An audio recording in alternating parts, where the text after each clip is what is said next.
do nosso mini treinamento, né? É, que é, e como eu já me atrasei bastante, eu vou direto ao vídeo, que todo dia a gente trata aqui, tá bom? Sobre a experiência da vida espiritual. Então vamos ao vídeo. E a parte mais importante. Que enviou, qual era a dificuldade do Senhor retirar as serpentes que ele enviou?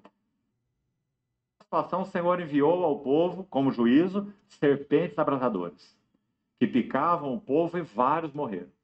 Então, o povo clamou, né, a Moisés, pediu a Moisés que intercedesse por eles.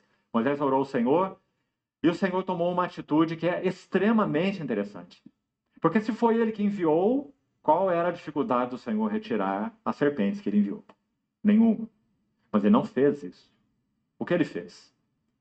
Levante uma haste, uma serpente de bronze sobre uma haste. Coloque-a numa haste. E todo o mordido, o envenenado, já que eram serpentes venenosas, todo esse mordido que olhar para a serpente de bronze ficaria curado.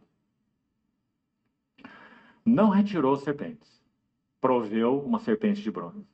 Para que eles olhassem para aquela serpente. Se eles fossem picados e as serpentes eram venenosas, e eles olhassem para essa picada, para essa dor, para esse veneno, para essa necrose, assim eles morreriam. Certo?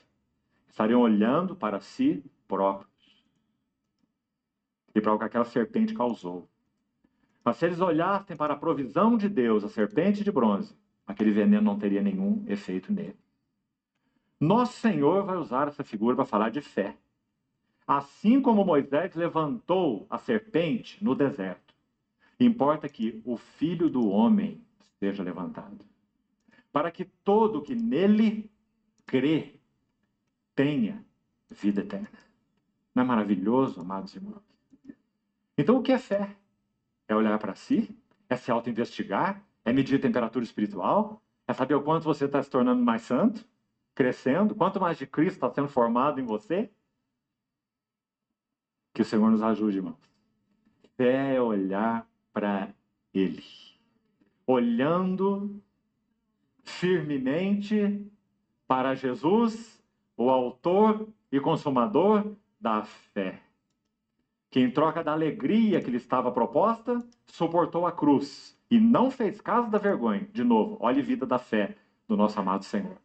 Então o texto de Hebreus conclui nos exortando e dizer, então considerai, Hebreus 12, 3. Considerai esse que suportou tamanha oposição dos pecadores contra si mesmo, porque ele viveu a vida da fé. Então ele pôde suportar a oposição. Não buscou sinais visíveis, não buscou sensações, não buscou experiências. Andou em trevas sem luz nenhuma, como nós vemos no capítulo 50. Graças a Deus por essa vida maravilhosa do nosso Senhor Jesus. Então, suportou tamanha oposição dos pecadores contra si mesmo, para que não vos fatigueis, desmaiando em vossas almas. Está aí o que a introspecção faz conosco. Desmaio espiritual. Desmaiando nas nossas almas. Então não foi por menos que esse servo do Senhor disse, não há doença mais maléfica na vida cristã do que introspecção. Mata a vida da fé. É a jornada com o Senhor. Fé é olhar para outro. Fé é olhar para fora.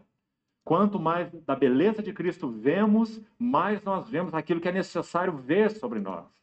Nos passos que vamos dar futuramente nesses dias, Senhor permitir, vamos entrar um pouco mais detalhes nisso. Quando Paulo aborda ali em Filipenses a verdadeira circuncisão. Adoram Deus no Espírito, se gloriam em Cristo, estão vendo quem Ele é, olhos iluminados, contemplando as glórias e perfeições do Senhor. Então, adoram Deus no Espírito, se gloriam em Cristo, não em si, se gloriam em Cristo e não confiam na carne. Irmãos, a única maneira de conhecermos os contornos serpenteantes que essa nossa carne tem é olharmos para Ele. Se tentarmos conhecer isso fazendo autoexame, nós estamos aniquilados. É na tua luz vemos a luz, porque em ti está o manancial da vida. Então, está aí o quarto elemento, essa profunda introspecção. Agora, Eu listei os resultados aqui e eu queria citar para os irmãos. Nós vamos terminar com eles, não vou explicar nada sobre eles, não. Faça você o seu exercício. Para mim, são os resultados mais óbvios da introspecção e não poderia deixar de ser os mais terríveis. E veja, primeiro resultado de uma vida introspectiva: angústias. Muitas vezes aquela angústia volante. Sabe o que é angústia volante? É que você não sabe de onde veio nem para onde vai. O pessoal diz, estou angustiado, não sei, uma angústia, não é? Irmãs são especialistas em falar isso para seus maridos, né? Estou com uma angústia hoje, não é assim? Chama angústia volante. Angústia sem causa. Sabe qual é a causa? Introspecção. Então, primeira causa, a primeira consequência é a angústia. Segunda, também muito óbvia, instabilidade espiritual. Não dá, irmãos, para termos uma vida constante com o Senhor, andando de modo introspectivo, consultando a nós mesmos o tempo todo. E você, a terceira característica, eu vou citá-la para exemplificar com a ilustração que eu ia dar: incapacidade de se envolver com outras pessoas. O introspectivo é incapaz de se envolver, porque ele pensa em si o tempo todo. Ele pensa no que ele falou e no que ele não falou, no que ele fez e no que ele não fez, no que ele devia e no que ele não devia ter feito, pensado ou falado. Não é? Ele é o centro de todas as coisas. Isso é o introspectivo. Né? E todos nós, por natureza, digamos assim, estamos nesse laço, porque o pecado fez isso conosco. O pecado nos introverteu. Não é? Então, está aí o terceiro, incapacidade de se envolver. Como podemos viver a vida da igreja? Como podemos nos envolver uns com os outros? Como podemos servir uns aos outros? Como podemos ter uma mão única no serviço ao Senhor, no amor, e não aquela escondida e fica esperando retribuição? Impossível se vivermos vidas introspectivas. Né? Não conseguiremos nos envolver. Terceiro, ou quarto, depressão. Irmãos, uma das maiores fontes de depressão é a introspecção. A outra, o polo oposto dela, soberba. Considerando-nos suficientes, capazes, e seja lá o que for, né? Porque somos introspectivos. Então, a avaliação é superfaturada. Né? A depressão e a soberba são polos extremos do mesmo problema, da introspecção. E, por último, também sugeriam, e esse mais grave, devaneios mentais. Sabe, queridos irmãos, nós temos tido a oportunidade de comunhão com muitos irmãos e jovens em particular, em muitos contextos. Tem sido grande a luta de jovens atualmente com devaneios mentais. Devaneios. E introspecção é a porta aberta para devaneios mentais. Claro, a mente está entregue a si mesmo, consultando a si mesmo o tempo todo, sentimentos, pensamentos, suas coisas, e a si próprio, né? Sem esse olhar fixo, fora ao Senhor. Devaneios de toda espécie. Devaneios para pensamentos estranhos, devaneios para pensamentos, inclusive, de morte, de suicídio, devaneios para pensamentos impuros, muitos devaneios mentais, resultados de introspecção.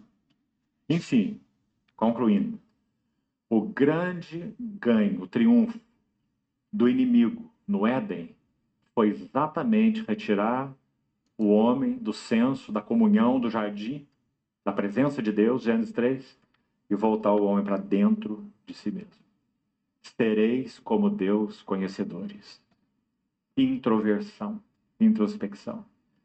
Então, que o Senhor possa Ele mesmo nos ajudar, explicar, aplicar na vida, experiência e jornada de cada um de nós, né, os contornos do que falamos.